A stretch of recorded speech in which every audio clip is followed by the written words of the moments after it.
ज़मीन के बाद अगर इंसान किसी दूसरे सैयारे पर जाना चाहता है तो वो है मरीख।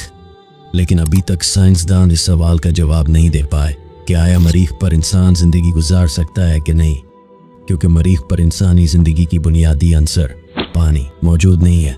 लेकिन हाल ही में साइंसदानों को मरीख पर पानी के शवाहिद मिल गए हैं, जो साइंसदानों के लिए निहायत ही खुशी की बात है।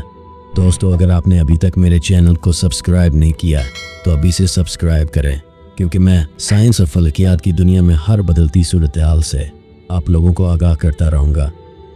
चीन की जानिब से मरीख पर भेजी गई रोबोटिक गाड़ी ने एक बड़े ज़ेरी ज़मीन हिस्से में ऐसी मादनियात दरियाफ्त की हैं जिनमें पानी की मौजूदगी का पता चला है। इस साइंसदानों का कहना है कि ये दरियाफ्त इस ख्याल को तक़वियत देती है कि मरीख के इस ज़ेरी ज़मीन हिस्से में ज़माना कदीम में समंदर हुआ करता था, और ये कि इस सैयारे की सतह पर पानी मौजूद था, जैसा कि तवील अरसे से सोचा जा रहा था। चीनी रोबोटिक गाड़ी ने ज़मीनी मरकज़ को जो साइंसी मालूमात भेजी हैं, उनसे पता चलता है कि रोबोटिक गाड़ी की खुदकार लेबॉर्ट्री में मादनियात के जिन नमूनों का तज्ज़िया किया गया था वो लगभग 70 करोड़ साल कदीम है, जिनमें पानी की मौजूदगी की निशानदेही होती है।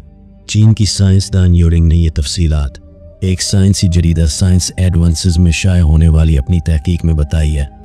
अगर ज़मीन पर से किसी ताकतवर दूरबीन के ज़रिए मरीख की सतह का मुशाहिदा किया जाए तो हमें वहाँ ऐसी अलामतें नज़र आती हैं जैसे वहाँ कभी दरिया बहते होंगे और समंदर में जाकर गिरते होंगे, और अब वो खुश्क पड़ चुके हैं। लेकिन कुछ साइंसदानों का ख्याल है कि मरीख में ज़ेर ज़मीन अब भी पानी की कुछ मिकदार मौजूद हो सकती है।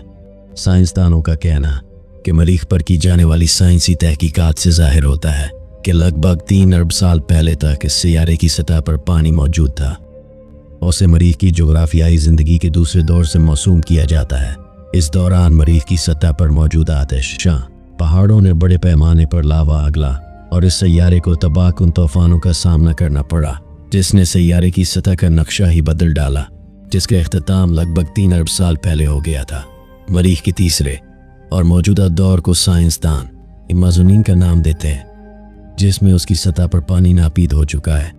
यूरो का कहना है कि रोबोट्स की गाड़ी ने जिन मादनियत के नमूने इकट्ठे किए उनकी बैरूनी सतह बहुत सख्त है, जो ज़मीन पर पानी की सतह बुलंद होने की सूरत में ही बलती हैं, या उसकी दूसरी सूरत में बर्फ़ का पिघलना हो सकता है जो बुखारात बनकर गायब हो गई। मरीख ज़मीन के मुकाबले में बहुत छोटा सैयारा है। इसका हजम ज़मीन के मुकाबले में तकरीबन नस्फ है, और उसकी कमियत हमारी समंदर की दुनिया का लगभग तकरीबन 10वां हिस्सा बनता है। छोटा होने की वजह से उसकी ग्रेविटी बहुत ही कम है, जिसकी वजह से इस सैयारे के लिए हल्की चीज़ों को जैसे पानी और दीगर माया अपनी सतह के साथ रखना उसके लिए मुमकिन नहीं था। चुनांचे अगर वहाँ कभी समंदर भी था तो उसका पानी बुखारात बनकर खलाओं में कहीं गायब हो गया। साइंसदानों का ख्याल है कि चट्टानों के नीचे पानी की मौजूदगी मुमकिन हो सकती है। चीन ने अपने रॉकेट के जरिए भेजे जाने वाले रोबोट गाड़ी गुज़िश्ता साल मई में मरीख पर उतारी थी। उसे मरीख के जिस हिस्से पर उतारा गया है साइंसदान उसे यूटोपिया ऑफ पेलेंटिया का नाम देते हैं। ये एक वसीआ और अरीज़ मैदानी इलाका है। 1 साल के अरसे में मरीख पर साइंसी तजुर्बात करने वाली ये गाड़ी तकरीबन 2 मील का सफ़र तय कर चुकी है और ज़मीन के इस करीबी हमसाये के बारे में मुसलसल डेटा इकट्ठा कर रही है। हालिया बरसों में यूरोप के खलाई इदारे की जानिब से मरीख के मदार में चक्कर लगाने वाले एक रॉकेट के जरिए इकट्ठी की जाने वाली मालूमात से ये ज़ाहिर हुआ कि सैयारे के जनूबी कुतुब बर्फानी हिस्से के नीचे पानी मौजूद है। साइंसदानों का कहना है कि मरीख पर मौजूद तमाम तर पानी इस कुतुबी हिस्से की बर्फानी तह के नीचे बंद है, और इस सैयारे की फ़ज़ा इंतहाई मुहय्यन है, जिसमें पानी की मौजूदगी की अलामतें इंतहाई मामूली हैं। सतह के नीचे पानी की तलाश साइंसदानों के लिए बड़ी अहमियत रखती है, क्योंकि पानी की दरियाफ्त पर ही इंसान दूसरे सैयारों पर जाने का इन्हिसार करती है।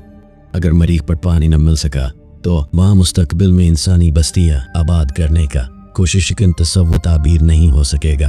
अगर आपको मरीख पर जाने का शौक़ है तो मुझे कमेंट्स करके बताइएगा। तो दोस्तों, उसी के साथ मुझे इजाज़त दीजिएगा। अल्लाह हाफ़िज़।